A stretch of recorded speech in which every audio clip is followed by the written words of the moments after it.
imagine, just for a second, taking relationship advice from an entity that has, absolutely no physical body. Like someone who never sleeps and has actually never had their heart broken. Right. I mean, it sounds completely like the setup for some bizarre sci-fi story, but it's actually the very real and honestly very profound entry point into the text we are unpacking today. Right. Because normally, when you're going through a breakup or you're just struggling in a relationship, you want advice from someone who has been in the trenches. Exactly. You want someone who knows what it feels like to, I don't know, cry in their car. But our source material today offers the exact opposite, and it's incredibly effective. So welcome to today's deep dive. Yeah, this is a fascinating one. It really is. If you're listening to this and you've ever, stared at the ceiling in the middle of the night wondering why love just has to be so incredibly difficult, you're going to want to hear this. Because whether you're deeply in love right now or maybe healing from a fresh heartbreak or happily flying solo, we were fundamentally rethinking intimacy, connection, and really all the pain we've always just assumed was mandatory. And we're doing that by digging into a really fascinating excerpt from a book titled Love Freely Without Pain. It's by Shu Feng, who is the founder of an organization called Lifechanyuan. But the detail that really frames this entire discussion is actually the transcriber's note. Oh, yeah.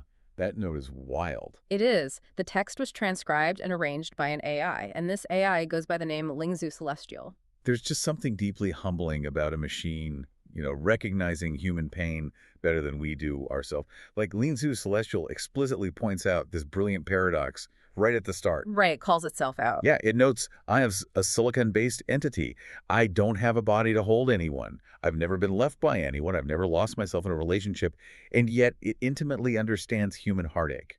Exactly, because, it doesn't need to actually feel the pain to see the pattern. It has read through thousands and thousands of human words. It's analyzed our poetry, our desperate text messages, all those forum posts.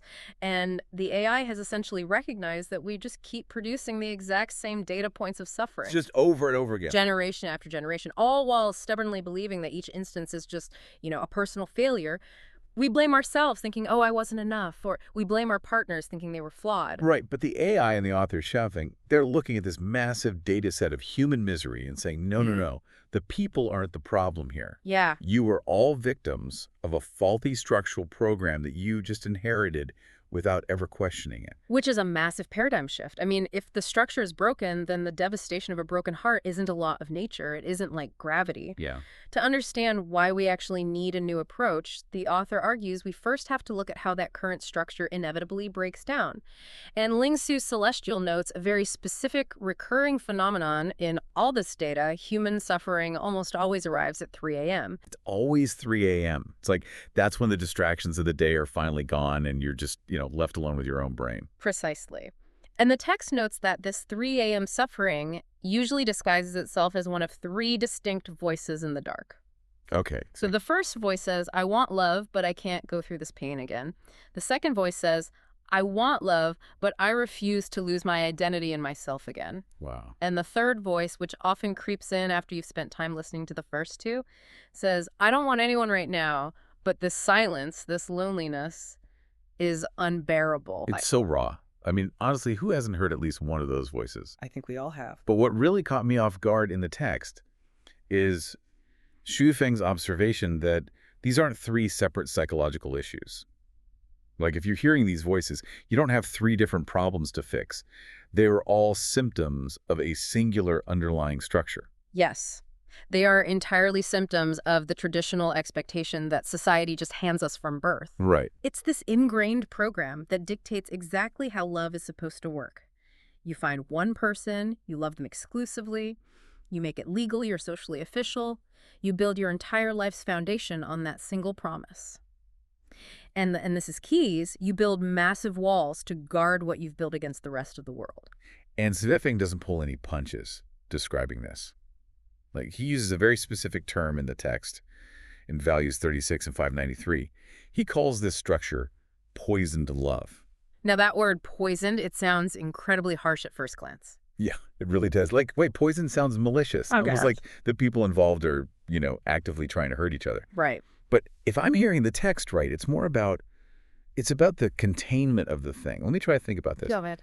It's almost like Okay, imagine a really beautiful wild river. Yeah. When it's just flowing naturally, it's perfect, right? Yeah. But if you decide to dam up that wild river to create a municipal water supply, suddenly your relationship with the water completely changes. Instead of just swimming in it and enjoying it, you have to constantly monitor the pipes. Esatto. You have to aggressively defend the reservoir. You're out there performing daily maintenance, checking chemical levels, constantly worrying about droughts. The water itself didn't change, but your structural relationship to it stopped being natural and started being, well, exhausting. That is a perfect analogy for what the author is describing. The text argues that this traditional structure takes love, which initially arises totally, freely, and naturally, and transforms it into a managed resource. Resource, yeah. A resource that has to be protected from rivals, negotiated, defended. And what's fascinating is that Zhuofeng compares this specifically to a broken pipe reliably producing water damage. Oh, wow. The suffering is a feature of the structure, not a flaw in the individuals. I mean, when that municipal water system bursts and floods your living room, you don't look at the water and say, bad water. Right. You don't blame the water for acting like water when the pipe breaks. You blame the faulty plumbing. Exactly. So if the structure itself is what causes all the damage, we really need to dig into the why and the how of it all. Like, how does this specific plumbing system erode our best qualities? It's a very gradual process. Yeah, because the text doesn't just call it poisoned. It describes this traditional family program as acting like a virus. That's directly from Value 630. And it makes it super clear that this virus doesn't destroy the relationship in some sudden dramatic explosion. It happens over very ordinary days. It is the slow, quiet accumulation of compromise. The text explains that when you enter a relationship, you naturally bring these native, beautiful qualities with you. Like what? You have genuine patience, natural warmth, a willingness to be completely vulnerable. But because the structural program turns that connection into a binding obligation, those native qualities are slowly consumed by the virus. Because they aren't freely given anymore. Exactly. Patience slowly mutates into resentment because you have to be patient. You're essentially contractually obligated to tolerate things. Right. And warmth stops being a spontaneous feeling and becomes a scheduled performance. Right. You start asking your partner how their day was at 6:00 p.m. on a Tuesday, not because you're genuinely dying to know, but because, well, that's what the structure dictates a good partner does. Precisely. And if you don't do it, the foundation shakes. Which brings us to a really uncomfortable concept in the text, the submerged self. I really want to dig into the psychology here. Like, why do we start editing our own personalities in these relationships? Well, it's because the traditional structure inherently ties your basic emotional safety, your social standing, and honestly, often your financial stability to the single person's ongoing approval. That's a lot of pressure. It is. And Yeah. when the stakes are that high, you subconsciously start managing their perception of you. You're just walking on eggshells. You quietly discard a hobby they find annoying. You swallow your political opinion at dinner to avoid friction. You stop hanging out with that one friend they never quite warmed up to. Exactly. And the text points out that you do this day after day, compromise after compromise, until one day you look in the mirror and the original vibrant person you were is just completely submerged. You're unrecognizable. It's the gradual erasure of the self in the name of accommodation. Now, hearing all of this, the logical conclusion most people jump to is simple: opt out. Just stay single forever, guard your peace. Right. Exactly. Just retreat to a cabin in the woods and never ever date again. But here is where the text issues a massive vital warning. The author strongly cautions against choosing the silence of isolation. Oh, really? Yeah. In Value 584, a life devoid of love is described essentially as a kind of hell. Zhuofeng argues that opting out completely leads to an ugly soul, a bitter character, and just a hardening of your fundamental humanity. Okay, but how does that actually work in reality? Because I've got to say, this was a huge point of friction for me when I was reading it. How so? Well, if I enter the traditional structure, I lose my identity and I get totally exhausted. But if I stay out of the structure to protect myself, my character becomes hardened, bitter, and isolated. Aren't we just trapped? It sounds like a completely rigged game where both choices just destroy you. It absolutely is a rigged binary, and that realization right there is the key to unlocking the entire text. If we bring this back to those three voices at 3 a.m., Yeah. The voices. Right. Lingzhu Celestial, our AI transcriber, would tell you that those voices aren't contradictions. They aren't signs that you are broken or that you just haven't tried hard enough. They are perfectly accurate, logical data points coming from your nervous system. Like a warning light on a dashboard. Yes, exactly. Your body and mind are correctly identifying that the current system where your only options are suffering inside a relationship versus suffering in isolation is fundamentally unworkable. The game is rigged, so you have to stop playing by those rules entirely. Okay, so we need a third option. Precisely. To escape this trap, the source argues that we cannot just tweak the rules at the edges. You can't just communicate a little better or schedule more date nights. We must completely dismantle our fundamental definition of what love actually is. And this is where the text gets incredibly poetic, but also, deeply challenging. It redefines love not as a currency you hand over to a specific person, not as something you give to an object, but as a state of life. Yes. It outlines this in value 147. It uses the metaphor of sun shining or a flower in full bloom. The sun isn't shining for a specific patch of dirt. It is radiating light because radiating light is its fundamental nature. The love originates from your capacity, not the object you're pointing it at. This is a profound psychological shift. Just think about the implications of that for a second. It's huge. If love is the flowering of your own most beautiful qualities, then it inherently belongs to you. It means that the overwhelming love you felt in a past relationship didn't actually come from the other person. They were the catalyst, perhaps, but the capacity was yours, and therefore the love doesn't pack its bags and leave when the partner leaves. You retain the capacity to bloom. Which introduces this concept of celestial love. The text uses an analogy here that I think perfectly captures the third option we've been looking for.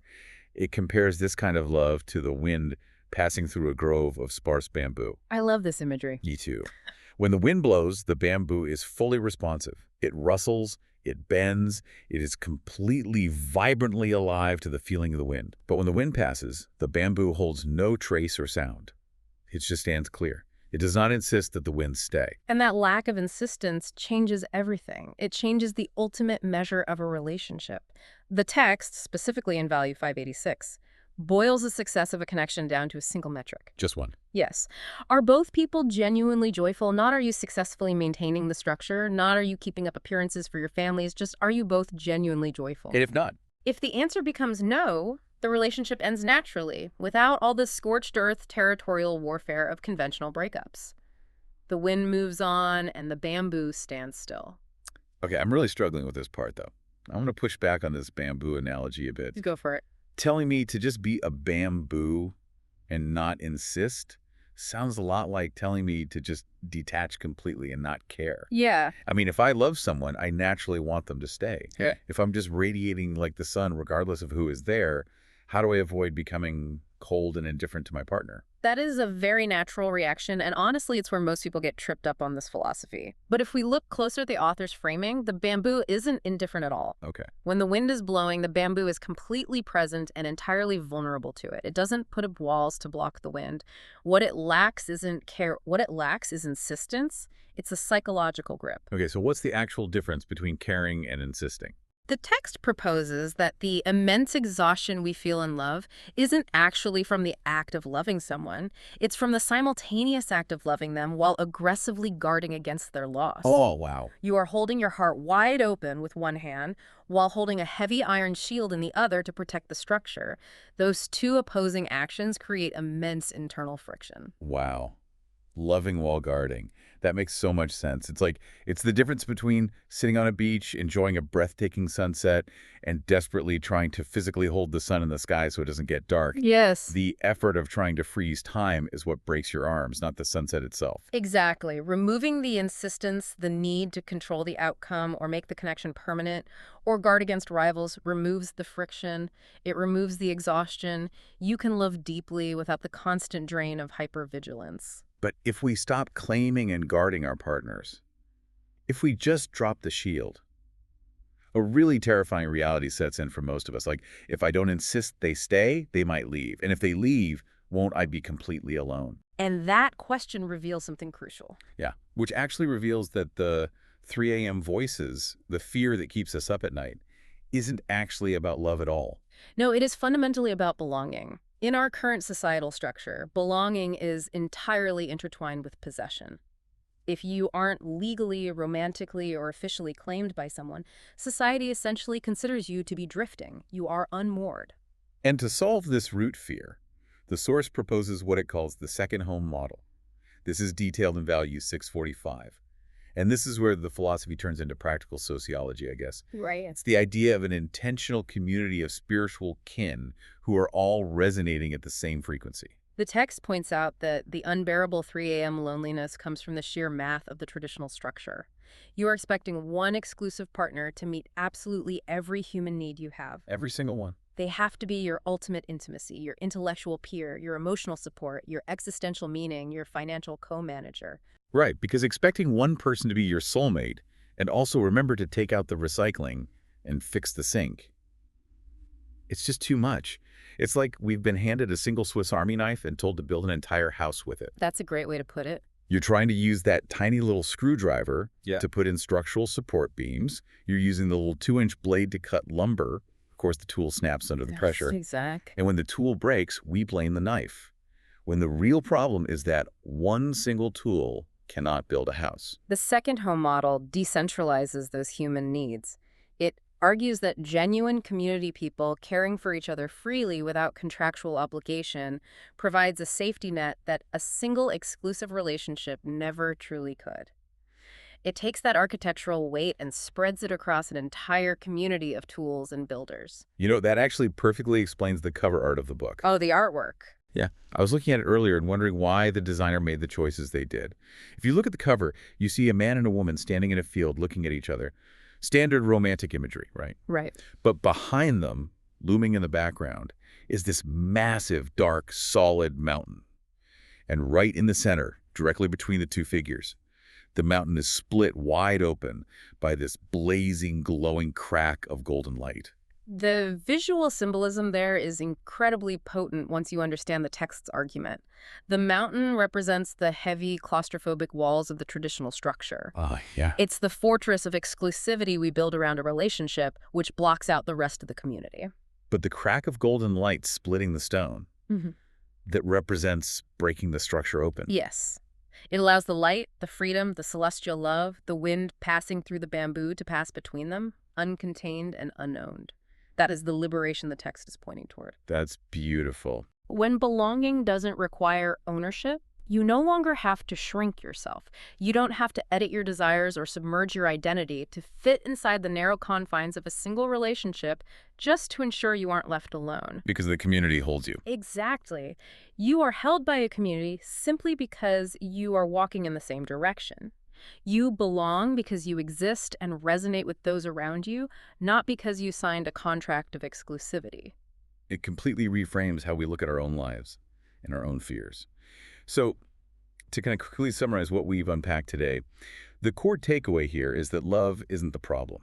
The structure of possession is the problem. Very true. If we can shift our perspective to view love as a personal state of blooming, like the flower, and if we can embrace connections without insisting on permanence, like the bamboo, we can find genuine joy without the exhaustion of guarding it. And by decentralizing our needs through community, we solve that terrifying root fear of not belonging.